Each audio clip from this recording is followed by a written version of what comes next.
خود شناسی خدا شناسی، دو جملے آج لے کے جائیں۔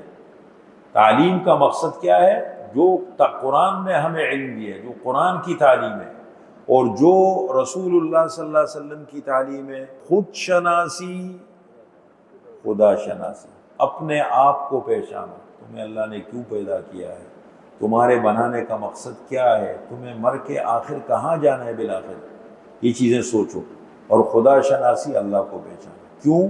من عرف نفسہ فقد عرف ربہ، جس نے اپنے آپ کو پہچان لیا وہ اپنے رب کو بھی پہچان لے گا، اور جس نے اپنے آپ کو نہیں پہچانا، اپنے آپ کو بھول گیا، وہ اللہ کو بھی نہیں پہچان سکتا۔ ٹھیک ہے، اسی کو اکبر الہ آبادی اپنے اشعار میں کہتا ہے۔ بہت بڑے شاعر گزرے ہیں، بہت بڑے بیرسٹر گزرے، وکیل تھے، علماء کی صحبت میں بیٹھتے تھے، تو وہ اپنے اشعار میں کہتے ہیں تم شوق سے کالج میں پلو، پارک میں پھولو، جائز ہے غباروں میں اڑو، چرخ میں جھولو، بس ایک سخن بندے عاجز کا رہے یاد، بندے کی ایک بات ذہن میں رکھو، اللہ کو اور اپنی حقیقت کو نہ بھولو۔